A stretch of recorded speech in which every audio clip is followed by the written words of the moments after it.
In Season 5 of The Chosen, events build up to a pivotal moment that unfolds following Jesus and his disciples' arrival in Jerusalem. Simultaneously, an out-of-time image of the Last Supper appears to be woven throughout the plot. The second episode, titled House of Cards, depicts the city preparing for the Passover holiday. While the temple is filled with devotees and visiting visitors, the high priest pays a visit to King Herod Antipas to discuss the presence of a specific ministry in the city. However, while the team is busy plotting self-preservation, Jesus makes an unexpected move. Eventually, his visit to the Holy Temple takes an unexpected turn. Spoilers ahead. Jesus' warning at the Last Supper. In the future timeline where we see Jesus and the apostles at the Last Supper, the Messiah continues to teach his disciples after notifying them of his impending death. While the 12 men respect his honesty, they are surprised to learn of his death. In turn, Jesus warns them of the troubles that will await them in the days ahead. While their sermons have been well received thus far, he warns them that this will not be the case in the future. He stresses that when they go out on missions this time, they must have every instrument in their armory, even swords, to protect themselves. At the same time, Jesus promises that their safety will come from above, as the Father will protect them. When questioned why he can't just stay with them and keep them safe, Jesus reminds the followers that they are all doomed to abandon him. It appears that the devil will try them in the coming days, but as Jesus informs Peter, he has prayed for his faith, and the latter can help others regain their faith once he comes. The time has come for a significant sacrifice, one in which one must lay down their life for the sake of their companions.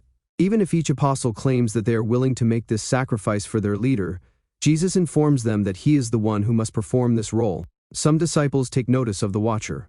In the days leading up to Passover, the apostles are preparing for their solo preaching missions. Simon Peter in particular is delighted about the prospect, despite his doubts about his ability. Meanwhile, John journeys with his father to hand over the sacred anointing oil to the Pharisees and the high priest. There, he and another young man bemoan the older priest's restrictive rites and traditions, which frequently push younger men like them to the sidelines.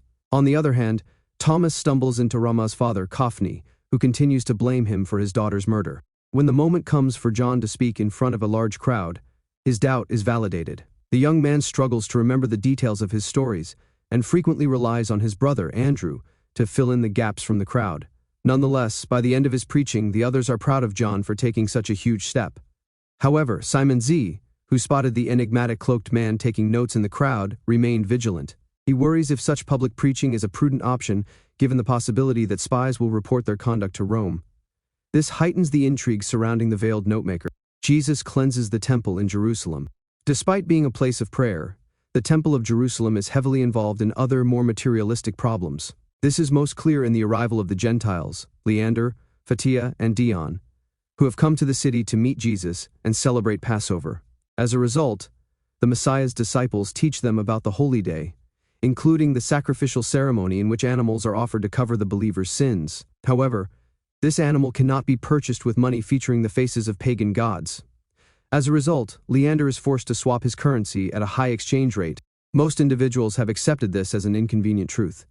When Jesus visits the temple, he can't help but be disappointed by what the people have done to his Father's place of worship. Instead of love, faith, and belief, the square is crowded with caged animals, bartering clients, and greedy retailers. Things eventually come to a head when he discovers one merchant attempting to take a shortcut through the temple to move her merchandise. As a result, he eventually lets loose his rage, along with the whip he had been working on the night before. Thus, Jesus wrecks the markets by releasing animals, destroying tables, and cracking his whip to instill dread. This quickly attracts the notice of the guards and Pharisees, including Caiaphas, the high priest. Earlier in the day, the latter had met with King Herod to discuss the city's developing challenges. The high priest remains concerned about Jesus' arrival in Jerusalem on a donkey and the people's subsequent proclamations that he is the son of David. He believes that if this trend continues, they will undoubtedly become a target for Rome. Herod advises that they solve the problem by executing Lazarus, whose resurrection gave Jesus special legitimacy. Nonetheless, Caiaphas believes they should address the man personally. As a result, the Messiah's public demonstration appears to have provided the former with a pretext. Thank you for watching.